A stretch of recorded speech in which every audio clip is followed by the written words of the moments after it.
Hello दोस्तों। आज हम लोग हैं हिस्ट्री का सेकंड क्लास कंटिन्यू करने जा रहे हैं। तो हम लोग ने ये कल देखा था कि मगध साम्राज्य काफ़ी संपन्न था, लौ युगीन और लौ का जो विस्तार हुआ था और लौ के जो ओर थे अयस्क थे और जो खनिज संपन्न जो एरिया जो क्षेत्र बताया गया था वो मगध के बारे में बताया गया था। और मगध जो है बहुत ज़्यादा ही डेवलप किया। उसके पीछे रीज़न था कि वो खनिज संपन्न भी था और एग्रीकल्चर के लिए बहुत अच्छी लैंड थी वहाँ पे। तो इस वजह से वहाँ पे चीज़ें बहुत ज़्यादा डेवलप की। तो अभी जो हम लोग जो हैं इस चीज़ को कंटिन्यू करते हैं और मगध का उत्कर्ष और जो है मगध को है कितने पार्ट में बांटा गया मगध के उत्कर्ष को, उस पर डिटेल्स एनालाइज करते हैं। तो हम लोग शुरू करते हैं मगध का उत्कर्ष। तो मगध के उत्कर्ष को है ना हम लोग 3 पार्ट में डिवाइड करेंगे। पूर्व मौर्य काल, सेकेंड है मौर्य काल, इसके बाद थर्ड है मौर्योत्तर काल।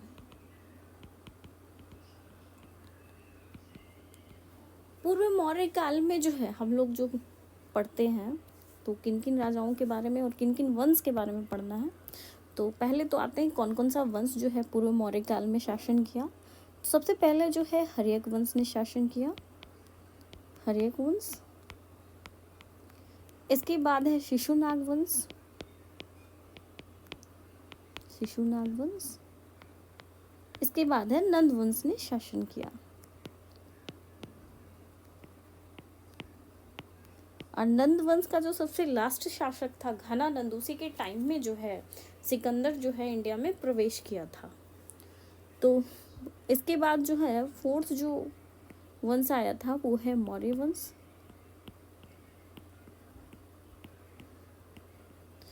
इसके बाद मौर्य वंश में जो है सबसे ज़्यादा उनके जो मौर्य वंश को जो लीड करने वाले थे, मौर्य वंश का जो संस्थापक जो थे वो चंद्रगुप्त मौर्य थे,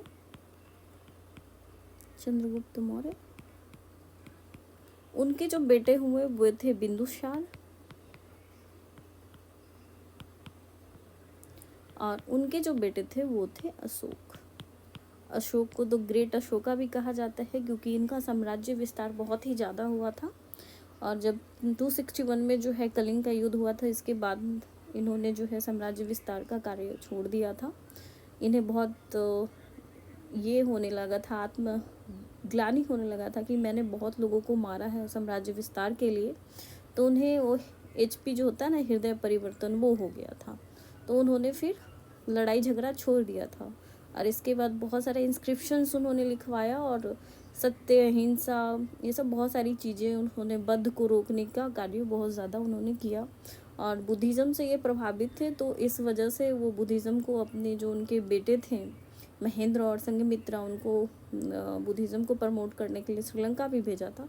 तो ये आगे आएंगे, इसके बारे में पढ़ेंगे। और चंद्रगुप्त मौर्य का भी मतलब स्टोरी बहुत अच्छी है। आप लोग चंद्रगुप्त मौर्य जो है सीरियल्स भी आता होगा, देखते भी होंगे। तो चंद्रगुप्त मौर्य के चंद्रगुप्त बनने की स्टोरी जो है वो तब क्रिएट होती है जब जो आचार्य चाणक्य, जो कि बहुत इंटेलिजेंट थे, जिनको कौटिल्य, जिन्होंने अर्थशास्त्र की रचना भी की है, तो उन्होंने जो है घनानंद के द्वारा जो है उनका जो दरबार में अपमान किया गया था और अपमान के बाद जो है वो सोच रहे थे कि ये अपमान का बदला कैसे लिया जाए। तो चंद्रगुप्त मौर्य जब बहुत छोटे थे तो इन्हें खेलते हुए है सो चाणक्य ने देखा। इसके बाद उन्हें लगा कि ये बंदा फ्यूचर में जाके बहुत अच्छा योद्धा साबित हो सकता है और मेरा बदला सधाया, मतलब मेरे बदले को लेने में ये मेरे लिए कारगर हो सकता है। तो उन्होंने चंद्रगुप्त मौर्य को बहुत अच्छी शिक्षा दीक्षा दी, उन्हें बहुत स्किल्ड बनाया और फाइनली जो है घनानंद को चंद्रगुप्त मौर्य ने हराकर मौर्य वंश की स्थापना कर दी थी। अब आते हैं मौर्योत्तर काल में क्या क्या है। तो शुंग वंश की स्थापना करना है, शुंग वंश आया। इसके बाद कण्व वंश आया। इसके बाद आया आंध्र सातवाहन वंश।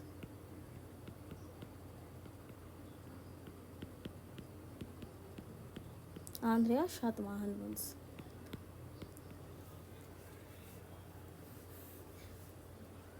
कौन कौन से वंश आए, वंस अगेन रिपीट कर दे रहे। पहले आया हर्यक वंश पूर्व मौर्य काल में, इसके बाद आया शिशुनाग वंश, इसके बाद आया नंद वंश। नंद वंश के बाद जो आया मौर्य वंश आया। मौर्य वंश के बाद आया शुंग वंश, कण्व वंश और आंध्र सातवाहन वंश। तो जो हम लोग जो है हर्यक वंश से नंद वंश को है जो पूर्व मौर्य काल में पढ़ते हैं, और मौर्य वंश को है हम लोग मौर्य काल में पढ़ते हैं, और शुंग वंश, कण्व वंश और आंध्र सातवाहन वंश को मौर्योत्तर काल में हम लोग पढ़ते हैं।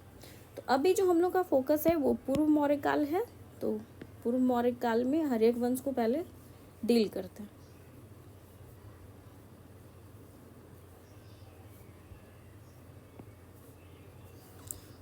तो आते हैं हर्यक वंश।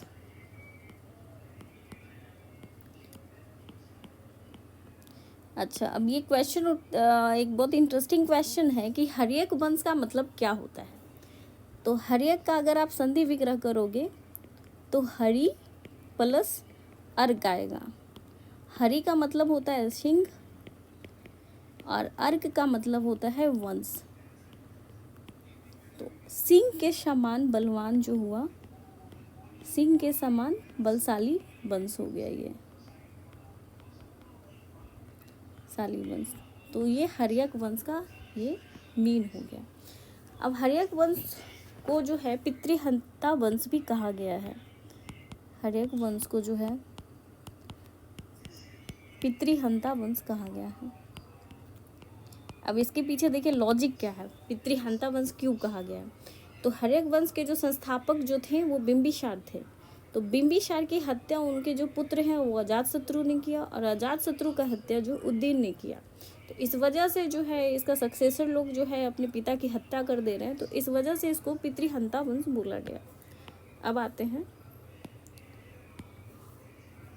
हर्यक वंश की जो स्थापना जो है वो बिंबिसार ने की, स्थापना बिंबिसार के द्वारा की गई। और इनका जो बिंबिसार का जो पीरियड रहा शासन करने का 544 बीसी से 492 बीसी तक था। अब बिंबिसार का जो फादर थे, इनके अब फादर के नाम पे आते हैं। इनके फादर का नाम था भटियारक। और बिंबिसार जो शासन कर रहे थे, बिंबिसार की राजधानी जो थी वो थी राजगृह। पूछेगा कि बिंबिसार जो अपनी राजधानी कहाँ बनाए थे, बिंबिसार अपनी राजधानी कहाँ बनाए थे, अपनी राजधानी तो राजगृह, राजगृह को बनाया था उन्होंने। बिंबिसार को जो है हर्यक वंश का संस्थापक बोला गया है। ये क्वेश्चन बनता है कि हर्यक वंश का संस्थापक कौन है। तो हर्यक वंश का संस्थापक हो गया बिंबिसार, और बिंबिसार की राजधानी कहाँ हो गई, तो राजगृह हो गई। और बिंबिसार का पिता का नाम क्या हो गया, तो भटियारक हो गया। बिंबिसार का पीरियड कब से कब तक है, तो 544 से लेके 492 बीसी तक है। अब आता है कि उनका अब स्थापना किया उन्होंने, उनके फादर की इन्फॉर्मेशन हो गई। अब हो गई कि बिंबिसार की शादी किससे हुई थी, बिंबिसार की मैरिज।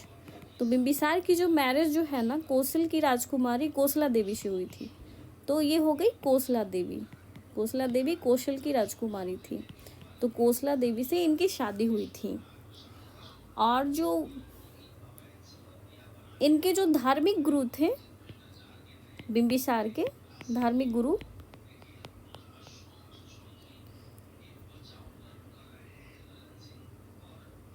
वो गौतम बुद्ध थे। गौतम बुद्ध थे। चूँकि इनके टाइम में जो है ना बिंबिसार को के टाइम में जो है ना गौतम बुद्ध और महावीर दोनों ही समकालीन हैं बिंबिसार के, मतलब दोनों का जो पीरियड है, बिंबिसार के टाइम में महावीर भी एग्जिस्ट करते थे और गौतम बुद्ध भी एग्जिस्ट करते थे। लेकिन जो इनका जो इंक्लाइनेशन जो है वो गौतम बुद्ध की तरफ ज़्यादा था। और जो बिंबिसार ने जो गौतम बुद्ध को एक गिफ्ट भी दिया था, तो वो गिफ्ट क्या था, वो वेणुवन बिहार उन्होंने गिफ्ट दिया था। और ये वेणुवन बिहार कहाँ है, तो राजगीर में है। बिंबिसार ने जो है गौतम बुद्ध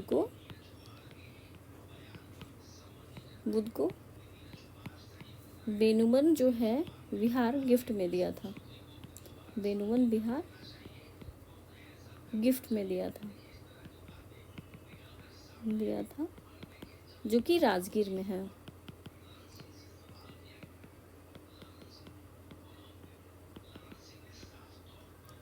अब राजगीर में जो इनसे रिलेटेड जो फेमस जगह है, बिम्बिसार से रिलेटेड जो राजगीर में फेमस प्लेस है वो क्या है, तो बेनुबन बिहार हो गया, बेनुबन बिहार और गिरधकूट पर्वत हो गया, गिरधकूट पर्वत। तो ये है बिम्बिसार और गौतम बुद्ध से रिलेटेड जो भी इंफॉर्मेशन है वो है। अब आते हैं ये प्रीवियसली क्वेश्चन ये पूछा गया है कि बिम्बिसार ने जो है अपना जो है किस वर्ष में कितने वर्ष की आयु में उन्होंने अपना है सो कार्य संभाला था। तो बिम्बिसार की एज 15 ईयर की एज में वो है शासन संभाला था, 15 ईयर की एज में गद्दी पे। वो अगर क्वेश्चन पूछे कि बिम्बिसार जो है राजगद्दी उन्होंने कितने वर्ष की एज में संभाला था, तो वो 15 वर्ष थे जब उन्होंने राजगद्दी को संभाला था। तो ये हो गई बिम्बिसार से रिलेटेड सारी इन्फॉर्मेशन। अब क्या होता है कि अजातशत्रु जो उनका बेटा होता है, तो वो क्या करता है कि बिम्बिसार को कारावास में डाल देता है और इसके बाद उनकी हत्या कर देता है। तो इसके बाद हमें पढ़ना है अजातशत्रु के बारे में।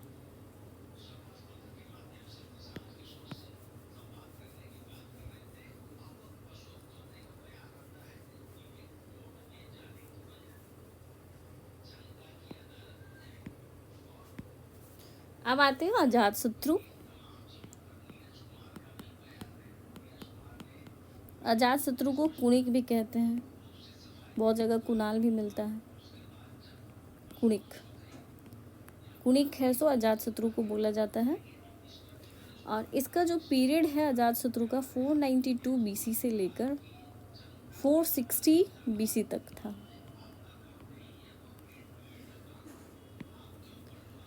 और अजातशत्रु जो है ऐसा शासक था जो रथ मुशल महाशिला कंटक जो है शस्त्र की जो है यूज इन्होंने किया था। अब बुद्ध और महावीर स्वामी की जो मृत्यु है ये अजातशत्रु के ही टाइम में हुआ था। बुद्ध का जो मृत्यु है वो 483 में हो गया था, बुद्ध की मृत्यु।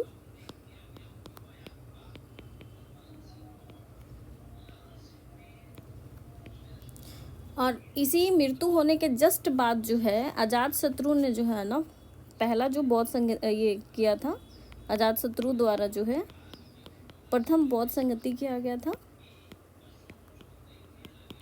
प्रथम बौद्ध संगति जो कि 483 ईसा पूर्व में ही किया गया था, जिस वर्ष बुद्ध मरे थे। इस वजह से चूंकि ये क्वेश्चन पूछता है इसलिए ये इम्पोर्टेंट हो गया ये वाला पॉइंट। अजातशत्रु जो है पहला जो है बुद्धिस्ट जो है संगति बुद्ध संगति कराए थे, पहला जो हुआ था। और ये कहाँ पे करवाए थे, तो राजगृह में ही करवाए थे। क्वेश्चन बन जाता है कि पहला जो संगति है वो किसने करवाया था, तो अजातशत्रु ने करवाया था। कहाँ करवाया था, राजगृह में करवाया था। कब करवाया था, 483 में करवाया था। और इसी जो पहला जो संगति हुई थी उसमें जो है सुत पिटक व विनय पिटक की रचना की गई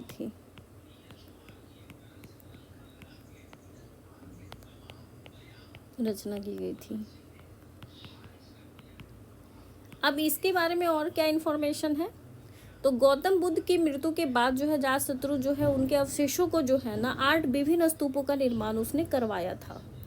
और जो अजातशत्रु जो है बुद्धिज्म की जो शिक्षा ली थी वो महाकश्यप से ली थी। तो अजातशत्रु के गुरु कौन थे, महाकश्यप। अजातशत्रु के गुरु कौन थे, तो महाकश्यप।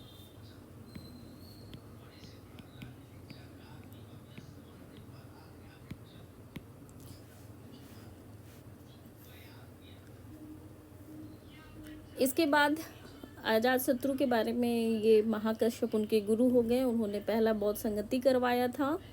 और इसके बाद जो है गंगा सोन नदी के टाइम में वहाँ पे वो है सो युद्ध भी उन्होंने किया था। तो अब जो है और बहुत सारे स्तूपों का निर्माण भी कराया। और 8 जो विभिन्न स्तूपों का निर्माण जो अजातशत्रु ने कराया था जब बुद्ध की डेथ हो गई थी, गौतम बुद्ध की डेथ होने के बाद जो है।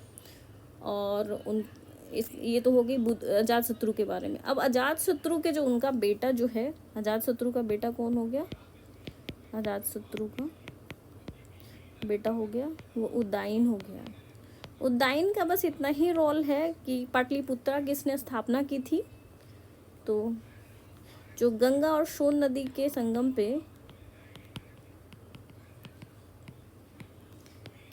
पे जो है पर जो है पाटलिपुत्रा नामक स्थान बनाया, पाटलिपुत्रा नामक शहर की स्थापना की,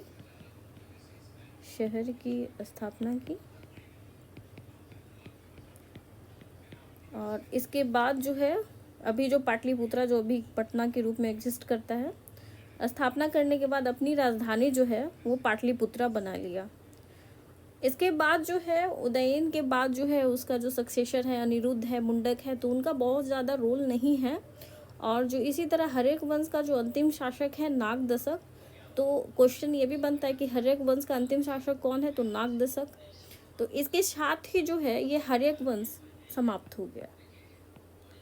हर्यक वंश के बाद शिशुनाग वंश, जो हर्यक वंश का जो नागदशक थे उनका सेनापति था, फिर उसको मारने के हत्या करने के बाद उसने शिशुनाग वंश की स्थापना की। तो उसके बारे में जो है हम लोग नेक्स्ट वीडियो में आगे हम लोग हिस्ट्री कंटिन्यू करेंगे। तो आज जो है हम लोग बिंदुसार अजातशत्रु के बारे में और जो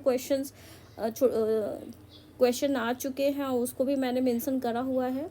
मैंने जो फैक्ट्स बताए वो ये आप लोग मान के चलो कि किसी न किसी एग्ज़ाम में आए हुए हैं। तो जो चीज़ें मैंने बताई है उसको बहुत अच्छे से आप लोग रिपीट करके हर बार करके आप लोग देख लो, क्योंकि वो प्रीवियस मैंने जितना भी पढ़ा है वो सब मैंने आप लोग को बता दिया है। तो ये सेशन कैसा लगा? अगर अच्छा लगा तो लाइक्स और सब्सक्राइब ज़रूर करें। धन्यवाद।